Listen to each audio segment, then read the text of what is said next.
తప్పు మన వైపు నుండి జరగకుండా చూసుకోవడం అన్నటువంటిది ముఖ్యం. తెలుగుదేశం పార్టీ సీరియస్గా దృష్టి సారించాల్సిన అంశం.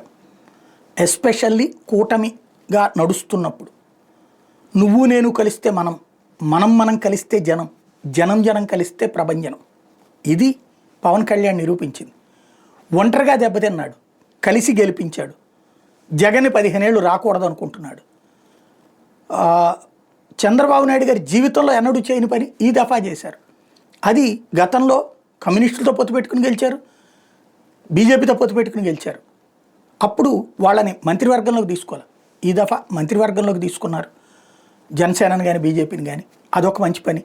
అదే సందర్భంలో తన ఫోటోనే ఉంచుకునేవాళ్ళు. ఈ దఫా తనతో పాటు పవన్ ఫోటో కూడా ప్రతి ప్రభుత్వ కార్యాలయంలో పెట్టించి నిజమైన మిత్రధర్మాన్ని పాటించారు. కానీ ఏడాది దాటేటప్పటికి ఇదివరకు ప్రతి అడ్వర్టైజ్మెంట్లో పవన్ చంద్రబాబు పెద్ద ఫోటోలు ఉండేవి. తర్వాత లోకేష్ యాడ్ అయింది.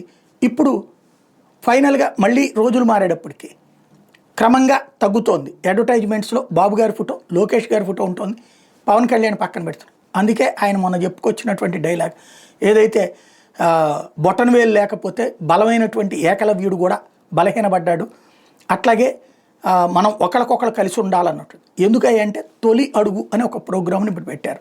ఈ తొలి అడుగు అంటే ఏడాది అయింది పరిపాలన, మా పాలన అద్భుతంగా సాగింది, లేదంటే గత విధ్వంసాల నుంచి మేము కాపాడాం, సంక్షేమం ఇస్తున్నాం, అభివృద్ధి చేస్తున్నాం, అర్థం చేసుకోండి అని ప్రజలని కన్విన్స్ చేసేటటువంటి ప్రయత్నం.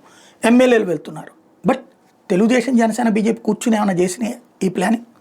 ఇంకోటి, ఆ అడ్వర్టైజ్మెంట్లలో ఆ పోస్టర్లో వాటెట్లో కూడా చంద్రబాబు గారి ఫోటోతో పాటు లోకేష్ గారి ఫోటో, పవన్ కళ్యాణ్ గారి ఫోటో ఏమైపోయింది? ఇది జన సైనికుల్లో వస్తున్నటువంటి ఒక అసంతృప్తి. అదే సందర్భంలో పవన్ కళ్యాణ్లో వచ్చినటువంటి అసంతృప్తి కూడా ఇది ప్రాథమిక దశలోనే కంట్రోల్ చేసుకుని భవిష్యత్తులో ఇట్లాంటి సమస్య రాకుండా చూసుకోవాల్సినటువంటి బాధ్యత కూటమి పెద్దగా బాబు గారి మీద ఉంది. అట్ ద సేమ్ టైం ఇప్పుడు కూడా చూస్తే తెలుగుదేశం వాళ్ళు వెళ్తున్నారు కానీ జనసేన వాళ్ళు కనిపించట్లేదు, ఎమ్మెల్యేలు, బీజేపీ ఎమ్మెల్యేలు కనిపించట్లేదు. ఎక్కడైనా వీళ్ళతో కలిసి వెళ్తే కార్యకర్తలు కొన్ని చోట్ల వెళ్ళొచ్చునేమో, కానీ ఓవరాల్గా చూసుకుంటుంటే లేదు.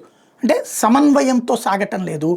ఇది క్రాస్ చెక్ చేసుకోవాల్సినటువంటి అవసరం ఉంది. ఇప్పుడు 24 మందితో కూడా లేదా 24 మందితో కూడా ఇదంతా కూటమితోనా, లేదా ఓన్లీ తెలుగుదేశం పార్టీ కార్యక్రమం? తెలుగుదేశం పార్టీ కార్యక్రమం అయితే అదే చెప్పాలి. అప్పుడు ప్రభుత్వం తరపున అనకూడదు, ప్రభుత్వ ఖర్చులు పెట్టకూడదు. ఇది జాగ్రత్తగా ఆలోచించాల్సిన అంశం.